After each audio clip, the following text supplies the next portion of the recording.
Boa tarde. 26 de outubro, uma segunda-feira, onde alguns clubes estão sempre com a cabeça preocupada com o rebaixamento, outros preocupados pela Libertadores.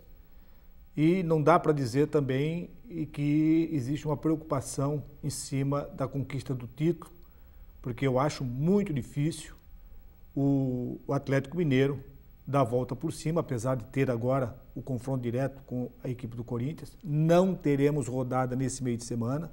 Meio de semana nós teremos Copa do Brasil e a Sul-Americana. Sul-Americana com a presença da Chapecoense. E nesse final de semana era para ter acontecido também a quarta rodada da Série C do Campeonato Catarinense, que envolve um jogo importante, que é o jogo da equipe do Barra com a equipe do Jaraguá. Os dois lideram o segundo turno com 9 pontos. Essa rodada foi transferida também devido às chuvas que estavam acontecendo, principalmente em Jaraguá do Sul, naquela região, foi suspenso. Então está programado, se continuar chovendo, pode ser até que tenha um novo adiamento, mas não está previsto esse adiamento. Então, dia 31, sábado, joga a equipe do Jaraguá contra a equipe do Barra, e é lógico que para o Barra, uma vitória deixa o Barra bem à vontade. Uma vitória do Jaraguá deixa o Jaraguá na frente, o Jaraguá passa para ter 12 pontos, o Barra fica com 9, e aí vai depender só de quem ganhou. Quem venceu vai levar vantagem. E aqui, se acontecer empate, então aí vai para os critérios de desempate, que eu não acredito que o Jaraguá e o Barra, nos seus outros compromissos, tenham grandes dificuldades para passar. Só para lembrar, a rodada da Série C do Campeonato Catarinense tem programado para o dia 31 Jaraguá e Barra, lá em Jaraguá do Sul. No dia 1º, no domingo, Maga e o Santa Catarina. E o Curitibanos vai receber a equipe do Fluminense. O Curitibanos só tomou goleada. Tomou 11, tomou 9, tomou 8, tomou 7. Eu acho que o Fluminense também vai nessa mesma barca e mesmo jogando fora de casa, tem a grande possibilidade de ganhar. E quem folga nesta quarta rodada é a equipe do Litoral. O Barra foi campeão do primeiro turno. Se conquistar o segundo turno, o Barra já está classificado, será o representante da Série C na segunda divisão. Divisão essa que o Marcelo Dias estará inserido já para o ano que vem. Eu notei um negócio a última rodada agora de ontem. A Vaia se manifestou. Eu sou favorável à Vaia. Eu não sou contra a Vaia, não. A Vaia é um sentimento do torcedor, que ele é passional, ele fica aborrecido quando o seu time perde, ele fica alegre quando o seu time ganha, às vezes até ele nem analisa o jogo, ele analisa o resultado é que importa, o gol é que faz a felicidade.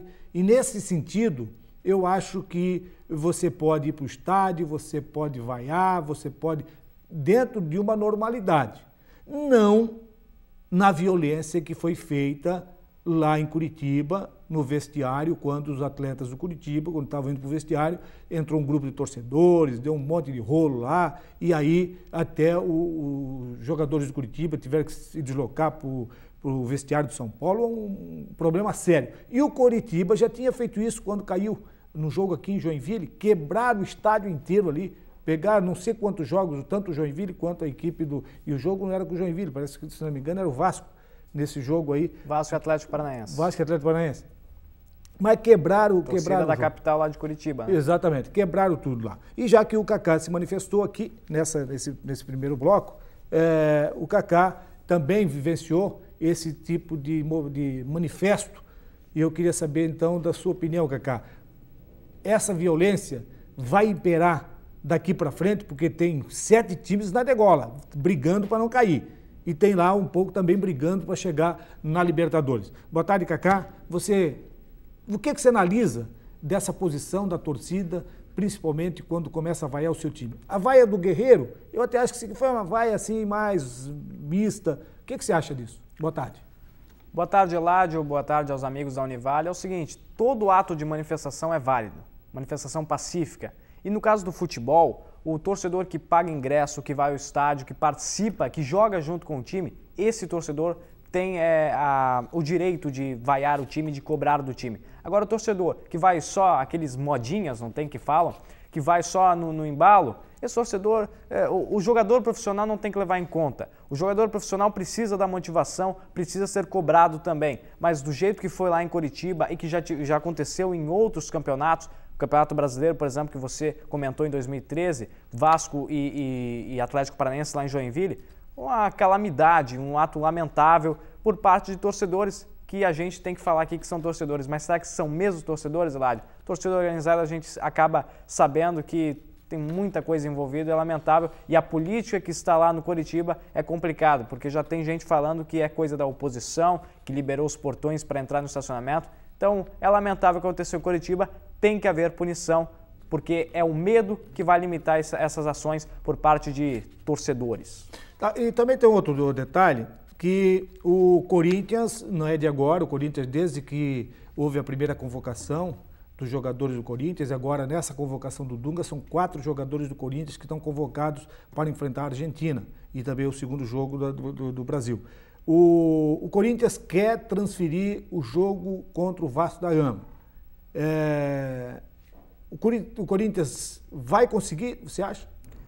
Pois é, a intenção do Timão é mudar a data do jogo para poder ter o time titular contra o Vasco. Esse jogo deve acontecer em São Januário. A expectativa é de botar 22 mil torcedores para apoiar o Vasco nessa luta contra o rebaixamento. Só que, na minha opinião, seria uma injustiça durante o campeonato, porque nós tivemos, eu vou citar 2 exemplos, o próprio Vasco, que teve a ausência do Martin Silva, servindo a seleção uruguaia, reserva inclusive, fez muita falta no gol do Vasco, e o Flamengo sofreu com a ausência do Paulo Guerreiro também, independente se conseguiu vitória ou não, era uma ausência, era um jogador titular. Então por que para Vasco e para Flamengo não mudaram data, serviram a seleção normalmente, e para o Corinthians vai ter essa mudança? Lembrando que o Flamengo estava lutando contra o rebaixamento, chegou a ser a lanterna esse ano, né, no momento de transição do campeonato, de mudança de postura, e o Vasco que luta também contra a degola. Por que os dois times não tiveram esse benefício e o Corinthians vai ter? Eu acho certo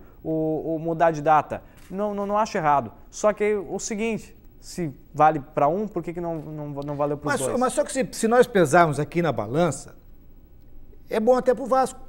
Que pode ter a volta do Martin Silva. Não, é bom para o Vasco pelo seguinte, o Vasco já vai jogar sabendo o que precisa. Nesse jogo contra o Corinthians, se for transferido, esse jogo a posterior, os outros prejudicados vai ser os outros que estão jogando. Já vai ter a tabela ele já vai ter a situação, o empate me interessa contra o Corinthians, então eu não vou precisar correr atrás do prejuízo. Então, para o Vasco, eu acho que o Vasco não vai colocar empecilho nenhum. Só que o detalhe não seria só benefício do Vasco, benefício do Corinthians, do campeonato em si, porque o Corinthians volta a ser beneficiado pela CBF.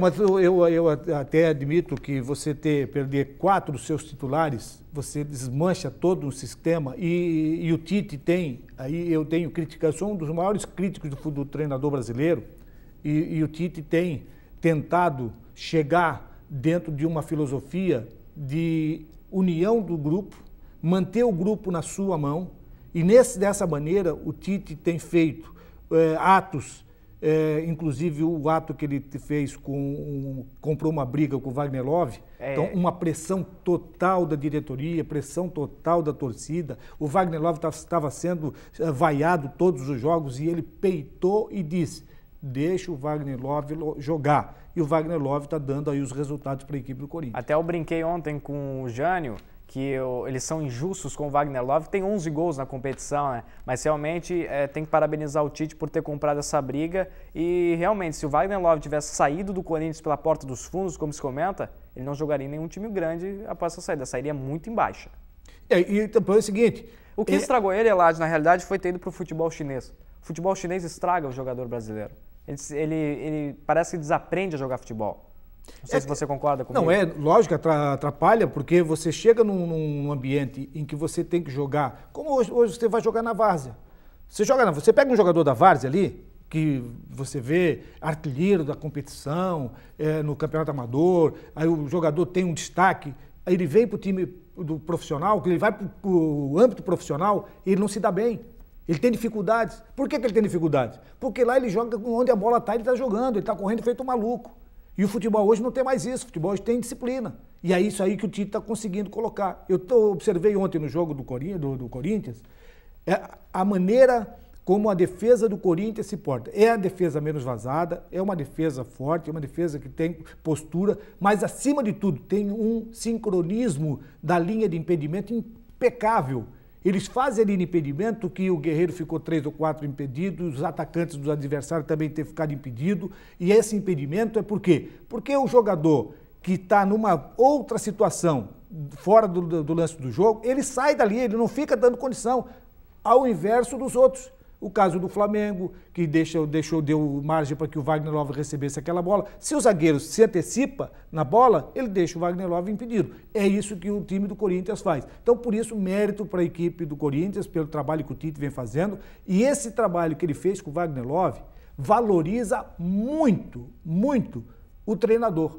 Porque os jogadores respeitam o treinador quando ele abraça a causa do jogador. O que acontece é o seguinte, em time grande você não pode errar, né? Você fica marcado se você erra. E se você sacar também. O centroavante, que é o número 9, que é a tradição do brasileiro, 9 tem que fazer gol. O Wagner Love é o 9 e perde muitos gols. Inclusive fez o gol da vitória contra o Flamengo, 1-0, ontem, mas perdeu inúmeras chances também, né? Mas lamentavelmente, Cacá, essa pecha de que o centroavante é o artilheiro é porque foi criado. Porque na época que tinha lá os 4 atacantes, tinha o centroavante que ficava lá só esperando para guardar. Todo mundo trabalhava para ele. Eu tenho o mesmo pensamento que o seu, Eladio. Eu acho que a gente tem que valorizar muito mais a jogada que é feita, o meio-campo que faz a bola chegar e o atacante finalizar. O gol é importante, mas a criação da jogada para chegar no gol e ele ser feito tem que ser muito mais valorizado. Eu até dou um exemplo hoje. Eu estava vendo os gols agora, hoje, inclusive, ontem à noite também. O gol foi pouco, né? Tivemos 12 gols apenas, histórico. Mas tivemos menor número de gols. Mas tivemos gols bonitos. E eu quero registrar aqui a presença do Ganso. O Ganso, ele deu o passe para o Allan Kardec fazer o gol. Ele viu o Allan Kardec do lado de lá, ele deu o passe primoroso e também deu o passe para o Pato. Mas ninguém falou no Ganso que deu o passe para isso, que deu o passe para aquele. Só falaram que ele fez o gol. Então nós estamos já estourando esse primeiro bloco. E no segundo bloco, então, nós vamos dar mais uma análise na rodada que aconteceu ontem, da Série A do Campeonato Brasileiro, e também fazer algumas projeções a respeito dos times que vão, principalmente os catarinenses, que têm compromisso só na semana que vem, vão ter uma semana inteira cheia para trabalhar. Esse primeiro bloco teve apoio da Raio Roda Ciclopeças, a Casa da Sua Bicicleta, na Stefano Zevanoli, no bairro São Vicente. Voltamos em seguidinho.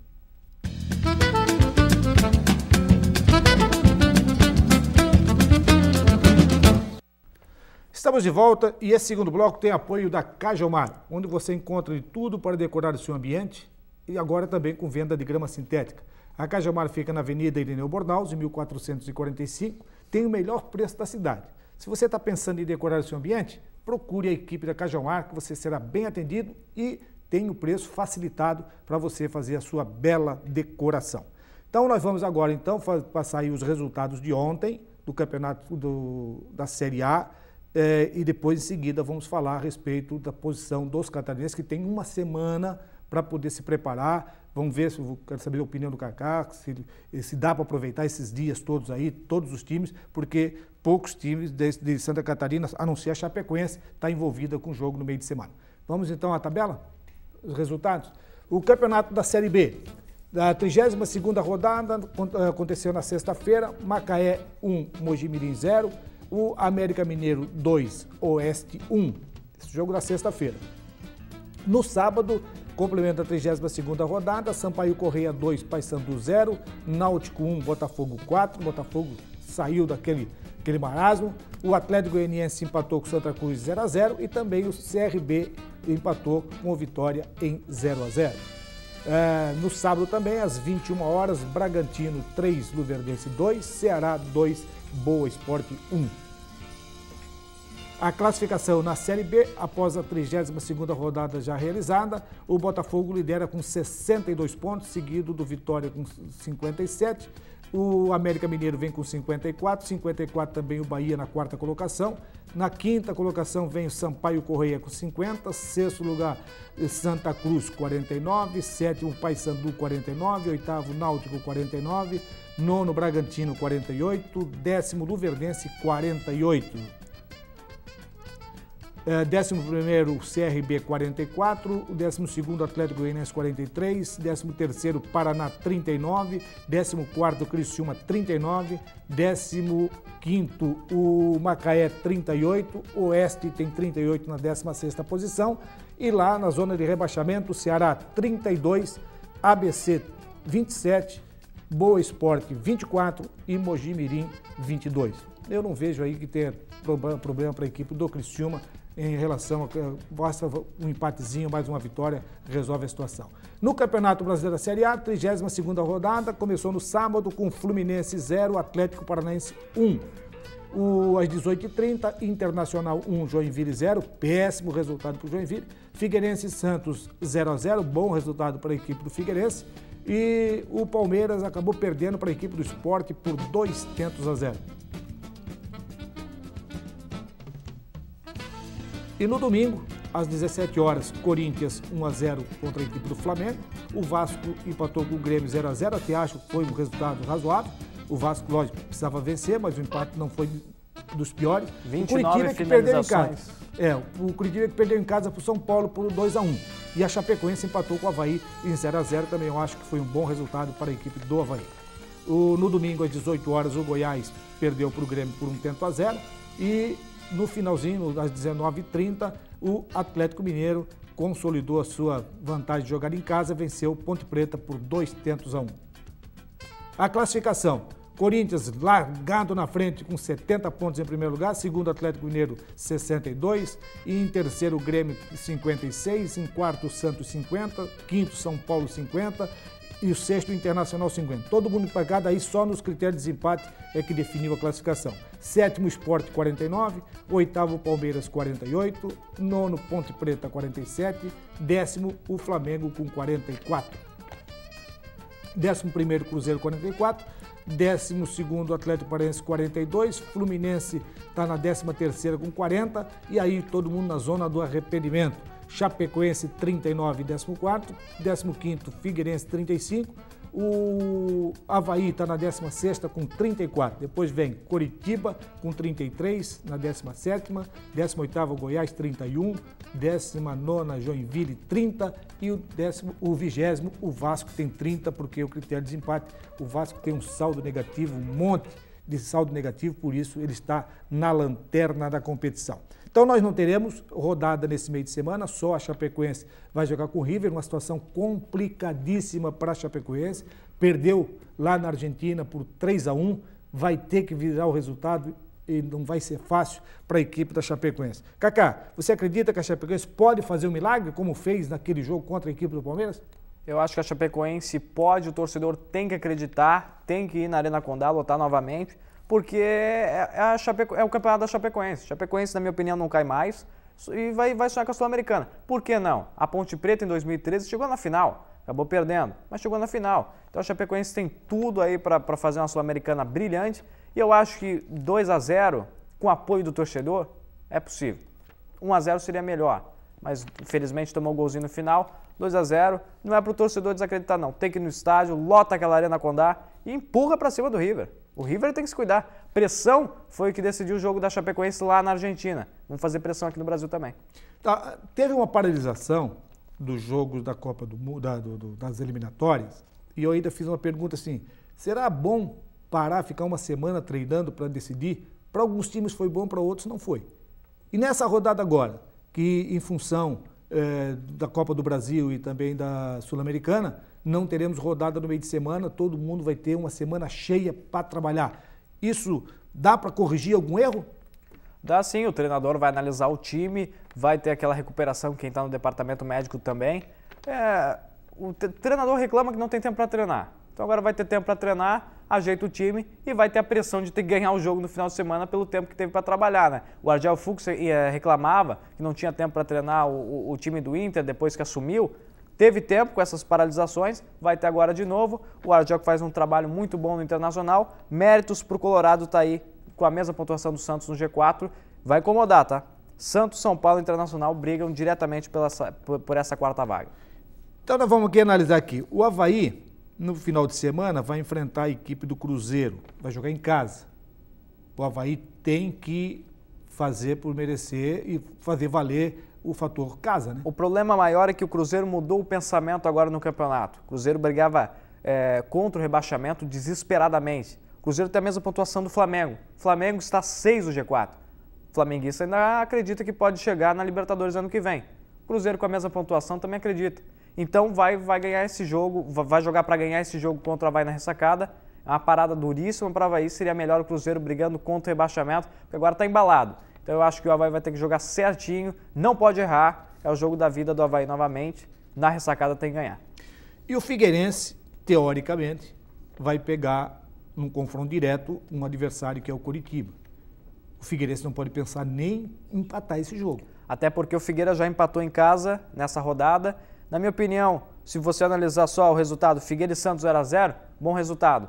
Mas pelo Santos, pensando na Copa do Brasil, o Figueirense nessa situação delicada, o Figueira deixou escapar 2 pontos importantíssimos aí na luta. Claro que contra o Coritiba, confronto direto, confronto de 6 pontos, vai ter que jogar para ganhar. Mas é um jogo difícil. O Coritiba já perdeu em casa para o São Paulo, pressão da torcida e tudo mais. É um jogo difícil. Eu arriscaria no empate esse jogo entre Coritiba e Figueirense.